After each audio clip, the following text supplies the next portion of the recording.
Earlier today I was doing some MIG welding here in the shop, and I had to stop and pause because I suddenly realized it's been 50 years. That's right, 50 years ago I was in aircraft mechanic school learning how to weld. Now back then we were using oxyacetylene gas to learn how to weld, and of course we didn't have some of the technology that we have today. But I had a lot of fun with welding class, and I think back what a great time that was, learning how to restore and repair old aircraft.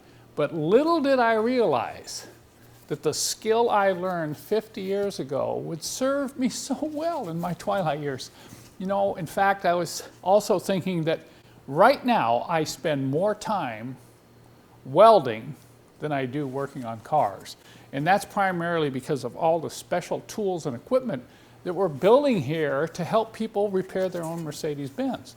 Now, I've learned a lot about welding. I don't claim to be the world's expert, but I tell you, after 50 years of welding, I have learned a few tricks, and I've learned a few things that you need to avoid if you're going to get good and consistent welds.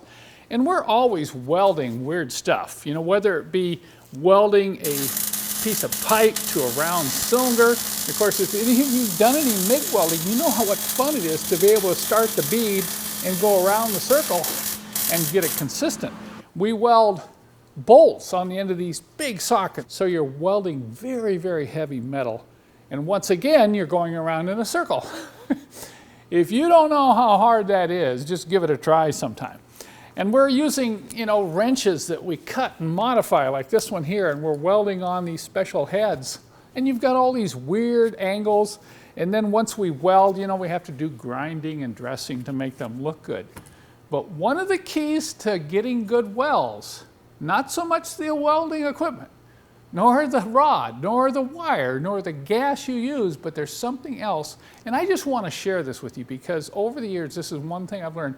There's one thing when you're welding, particularly MIG welding, that is super, super important.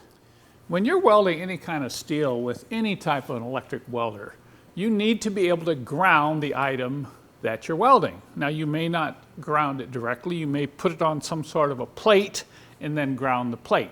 But grounding the item that you're welding is extremely important. It's not so much you just ground it, but it's how well you ground it. And that's what I want to talk about, and that's what I've learned.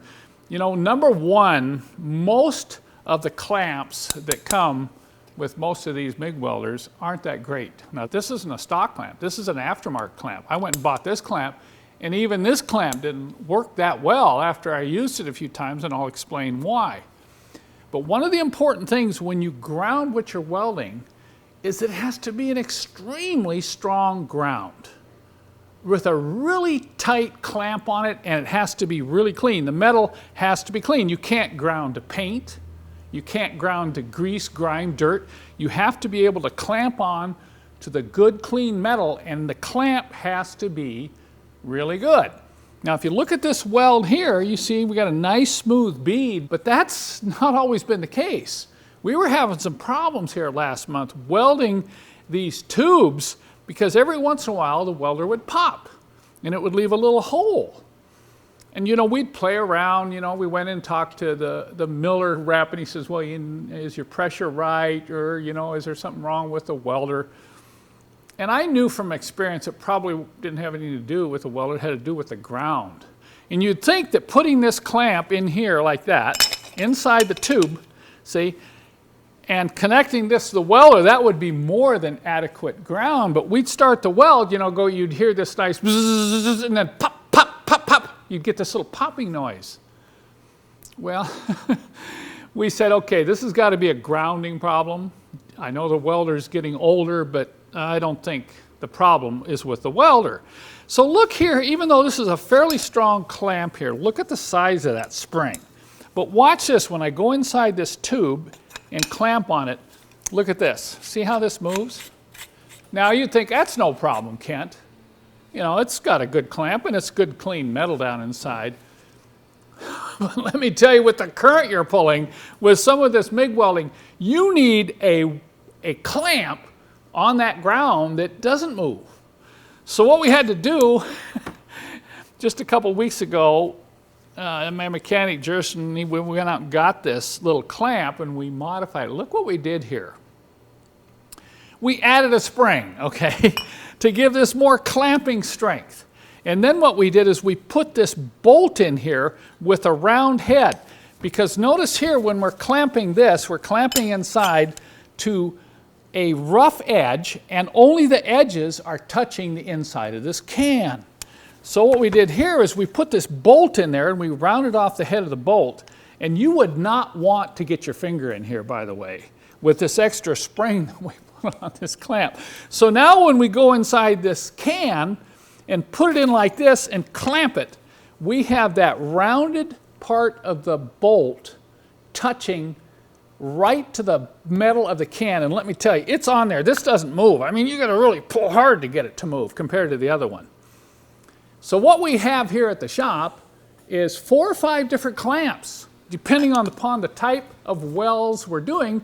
And the original clamp that came with the Miller welder, we just threw it away. So if we were to use this clamp again, we're going to have to get a bigger spring, because that is just not strong enough clamp. To, you know, let's say you come in here and you clamp on here to the edge there. Well, look how it just kind of falls off. So we have to get a clamp on this socket that goes around and clamps tight like this. So there's no possibility of it losing the weld. Now, if you've done any welding, you know that when you strike the arc and you start running that bead, it should sound like frying bacon. Consistent frying bacon, like zzzz.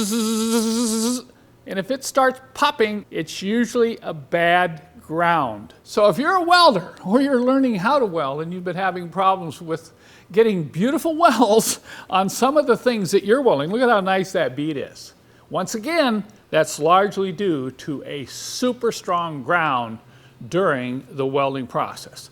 So I would say to you, and I would just encourage you, if you're having problems, think about the ground and make sure you have a really good one before you start welding with the MIG welder.